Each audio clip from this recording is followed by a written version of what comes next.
Welcome back. Today we're going to talk about something that most people consider a reason to stay in bed, grab a hot coffee, and cancel all their plans. The rainy day. When the clouds turn gray and the heavens open up over Sydney, Melbourne, or Brisbane, most prospective buyers pick up their phones and call their agents to reschedule. They think, I want to see the house when it's glowing in the sunlight, when the garden looks vibrant and the natural light is pouring through the windows.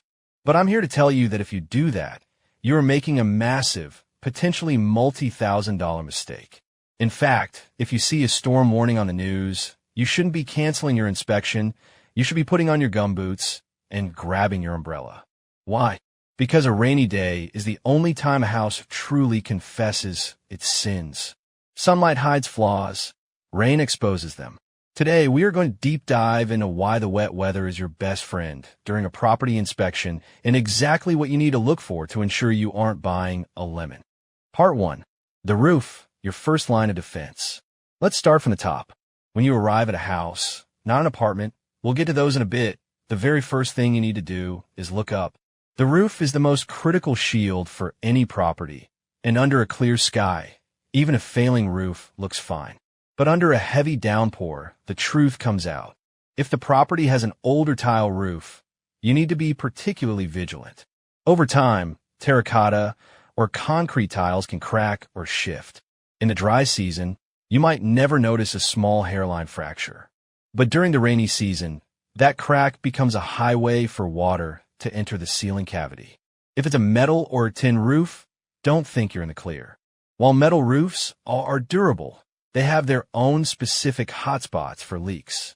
One of the biggest culprits in modern Australian homes is actually a green feature, solar panels. I see this all the time, where the solar panels are bolted into the metal or where the wiring penetrates the roof, the seals can fail.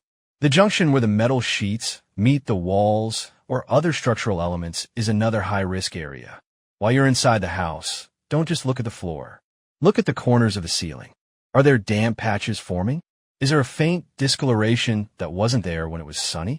If the rain is heavy enough, you might even hear the rhythmic drip-drip that signals a major repair bill in your future. Part 2. The plumbing and drainage nightmare. Now, let's talk about something most people completely ignore, the downpipes. Most buyers assume that if a house is standing, the drainage must be fine.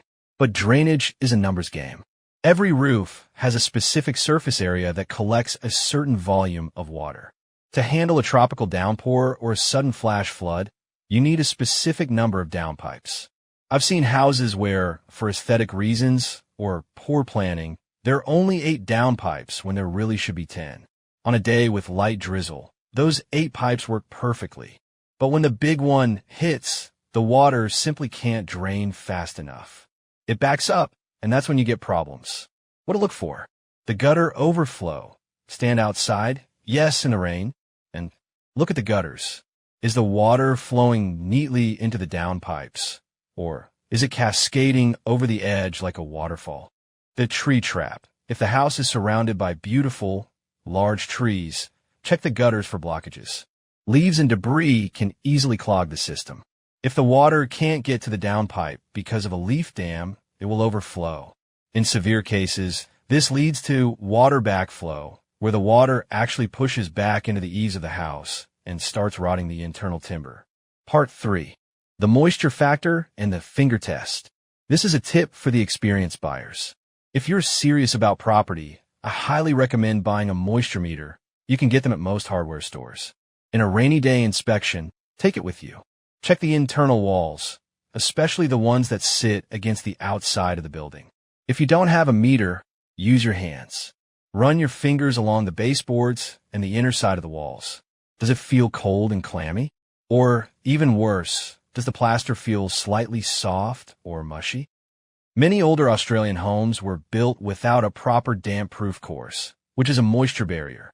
In dry weather, the wall stays dry. But after a few days of sustained rain, the moisture wicks up from the ground, and you will feel it instantly. And while we are talking about ground-level issues, let's talk about the basement. I've heard horror stories of buyers who put in an offer on a gorgeous home during a sunny week, only to move in during a storm and find their basement has transformed into a swimming pool. If it isn't raining, you might never see the seepage. If it is raining, you'll see exactly where the water is entering the foundation. Part 4. Apartment hunting in the rain. Now, don't think you're safe just because you're looking at a sleek, modern apartment. In some ways, rain testing an apartment is even more important because the fixes often involve the strata, which would be a legal and financial headache. When you walk into an apartment on a rainy day, do a 360-degree sweep of the openings. This means checking every balcony door, every window frame, and any spot where a pipe goes through an external wall. Look at the window sills. Is there water pooling in the tracks? Check the eyebrows or the protruding slabs above the windows. If these aren't sloped correctly, water will sit there and eventually find a way into the wall cavity. A special warning for penthouse or top floor buyers. You are the most vulnerable. Being on the top floor means you are the first point of contact for every leak in the building's main roof. If the building's roof is flat, which is common in modern designs, and the drainage is blocked, that water is coming straight into your living room. Part 5. The outside-in inspection. Before you leave the apartment complex, you need to look at the common areas. The parking garage. This is a gold mine for information. Walk through the underground parking. Do you see puddles? If there is standing water in the garage, it's a sign that the building's waterproofing is failing. At best, it's a nuisance. At worst, consistent water ingress can lead to foundation issues and serious structural cracks in the walls. The ground floor units. In any complex, the ground floor residents usually suffer the most after a storm. If the complex is built on uneven or sloping terrain and the drainage system isn't top tier, the ground floor becomes a flood zone for all the runoff from the higher ground. The grass and soil. Take a walk around the perimeter of the building. Look at the grass and the soil near the walls. Do you see areas where the ground is sinking or subsiding? This is a massive red flag. If the soil is washing away or caving in near the foundation, you should investigate further or honestly just walk away. Part 6. Why the roof matters, even if you live on level 1. I often have clients say, "Why should I care about the roof? I'm buying an apartment on the first floor." Here is why. The roof is part of the common property. If the roof is poorly built and starts leaking, the body corporate has to fix it. If the building doesn't have a massive sinking fund, where do you think that money comes from? It comes from you in the form of a special levy. By checking the roof drainage and the overall build quality during a storm, you're getting a sneak peek at the future financial health of the building. A building that handles a storm gracefully is a building that will keep your strata fees low and your investment safe. Conclusion. The golden window.